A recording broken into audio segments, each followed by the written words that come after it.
Well, a very good evening to you and welcome to the most comprehensive bulletin in the country. This is certainly KTN Prime. Yes, thank you very much for starting your new week here with us.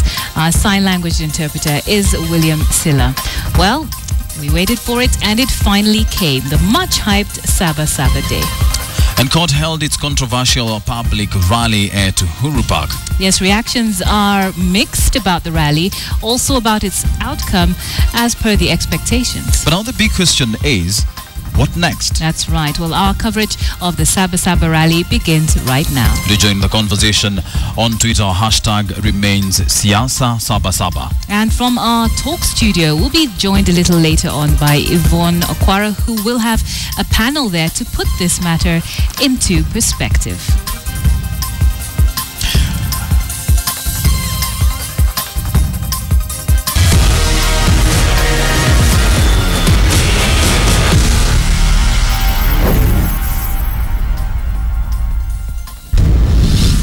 So the much-anticipated Saba Saba rally closed with 13 resolutions announced by the Coalition for Reforms and Democracy. Court now wants Kenya to hold a national referendum to change aspects of governance in the country. And top on court's list is the disbandment of the Independent Electoral and Boundaries Commission. KTN's Asha Muilu attended the Uhuru Park rally and now reports.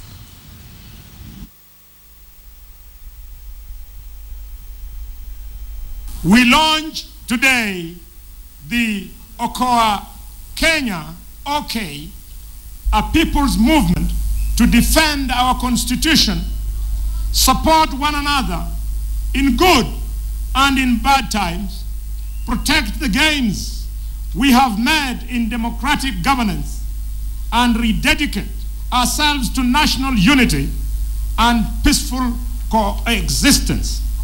2, demand that the Jubilee administration addresses the escalating cost of living by reviewing the taxation regime, failing which we will boycott the consumption of all goods and services whose prices are beyond the reach of the common mwananchi.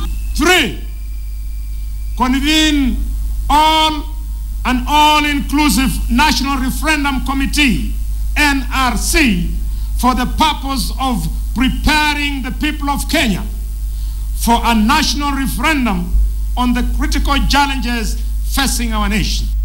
Having lost all the confidence in the Independent Electoral and Boundaries Commission, do now demand its immediate disbandment and the establishment of a new electoral board. Demand the immediate end to corruption, wasteful spending, reckless borrowing within and by the Jubilee government. We demand that the Jubilee administration immediately cancels the inflated security camera contract irregularly awarded to Safaricom, and that Safaricom withdraws from the contracts and subjects itself to competitive bidding. Demand that the Jubilee administration takes immediate steps to withdraw our gallant soldiers from Somalia to join our forces in securing our nation from home.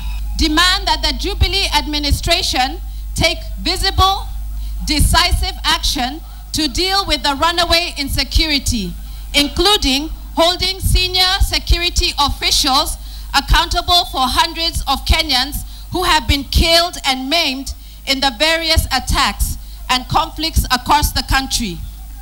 9. Some of those 13 resolutions that were read out at Uhuru Park today. There were a lot of other going-ons there, and Asha Muilu has been there all day. She compiled this report.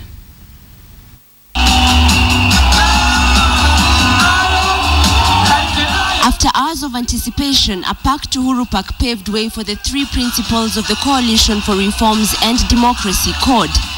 The monumental Saba Saba Day had brought the city to a standstill, and CORD had the full attention of the country.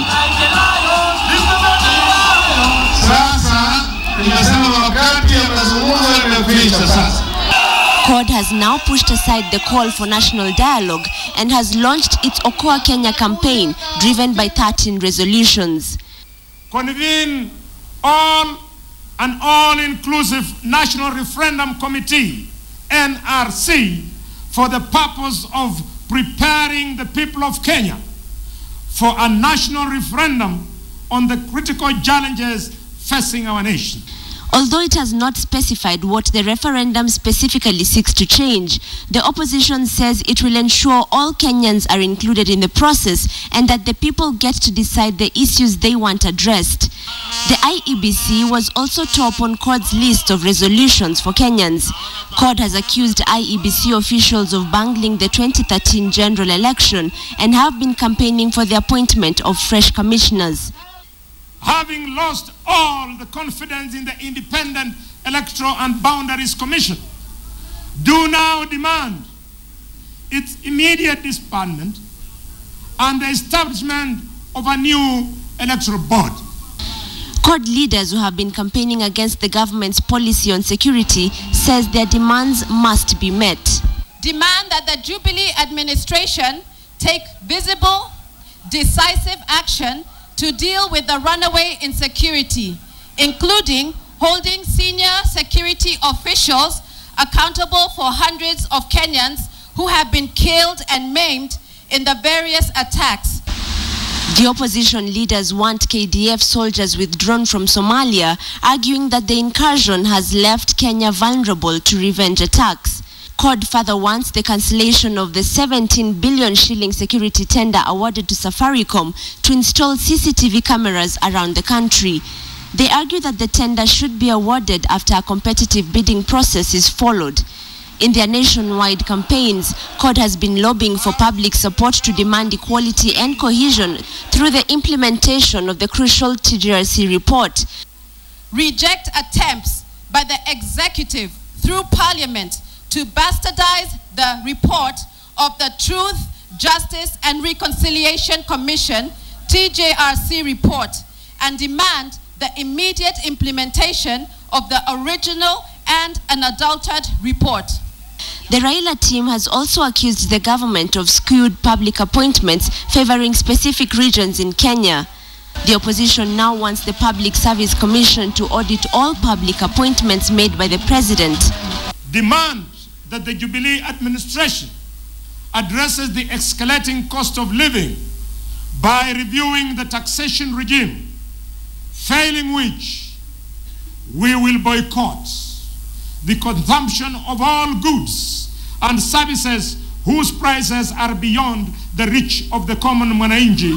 In addition to boycotting overpriced goods, CORD is demanding that government wastage be reduced and that 40% of the national budget be allocated to the counties. A day that CORD leaders termed as historic, ending peacefully here in Uhuru Park.